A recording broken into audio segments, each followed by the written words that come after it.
Um, Moving swiftly on then. We're running a little bit late, but I think we'll be okay. Where do we start? So we've talked about the pains of strategy delivery. We've understood that we can improve, address that with better governance. We've talked about the components. We've stirred in the context of projects and programs. We've talked about how to engage people. Where do we start? Um, what do I mean by that? We've talked about this engaging. We call this first steps. So we're assuming that we engage people as to what the pain is, what their expectation is, and what the high level answer might be. But then who are we dealing with? Are we dealing with a CEO that wants to fix something for the whole organization? Are we dealing with a head of business unit the CTO or CPO that wants to perhaps um, uh, address one part of the business?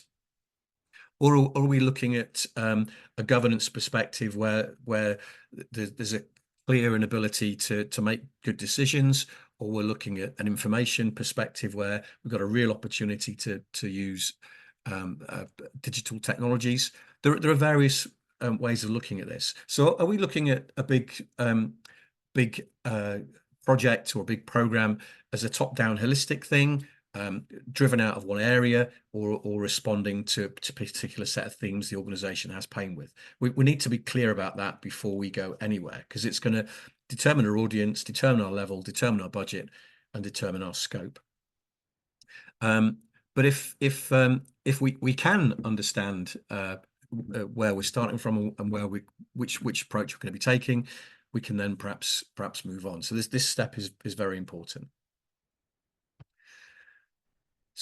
Talking about where to start a little bit more, let's make the connection to components. So we presented this picture earlier on about what are the building blocks, what do we need to build. So if we have our pains, we have our vision, we have our stakeholder engagement, which of this stuff do we need to make and operate so that we have a solution in place? And we've turned this into another canvas, again, another starter for 10, which suggests, and this is a simple high level picture, but suggests what are the deliverables, what are the components, what are the things we have to make and build and operate to deliver, in this case, all aspects of business integrated governance. Clearly, we can't do everything at once. We do some of these for some domains. We take a layer for where we're looking at capability. But basically, this is the index. This is the whole 9 yards, if you like. And this is described in the body of knowledge. So when you're building a vision, when you're trying to define scope, there are tools in the book to help that. Any comments on this, Andre? Did you want to say anything on this? No, actually, this canvas can be used for mapping as is, what we've got right now, because typically we've got some local solutions in place, some process, some practices, some tools, and we need to understand where we are at this point, and then we can draw some target state and maybe even outline some waves, how we move towards this target vision. But it's also a good tool to align where we're going and what are the priorities. That's essentially what I did with this example. So this example is an immature version of that. Okay, so I think we're getting there. We're getting there. Last piece then before we dig into questions, change life cycle. So okay, we're talking about just been talking about getting going and engaging and defining the scope. How do we go about this? Well, clearly, this diagram shows first steps: discovery, build, adopt, sustain, as some kind of magical sequence, a phase to go through. When clearly this is going to be iterative, it's going to be phased, but essentially these are rinsed and repeated. So once we get our organization on board, we understand where we are, and we might keep repeating that, understand where we are as we progress and widen the scope. Build probably is continuous, although we might put in place some initial fundamental building blocks that we can deliver everything else with. Adopt is about changing from current practice to future practice. And again, that's going to be iterative. as capability is delivered to more people in wider in greater depth, and sustain and operate really is keep this capability going forwards.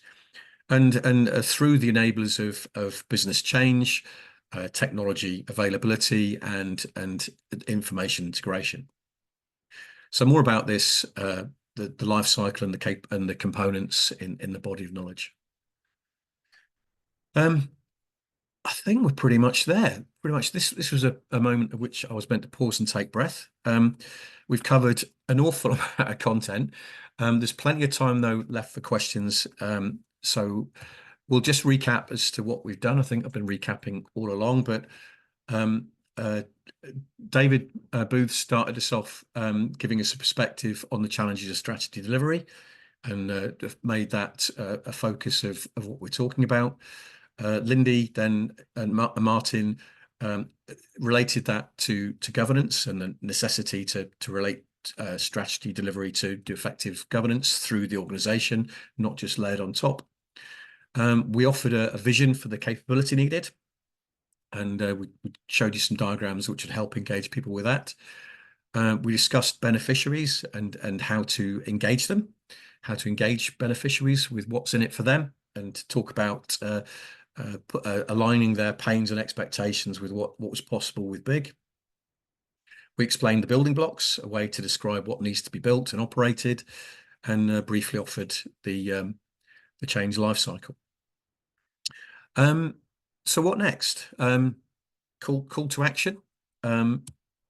Several calls to action.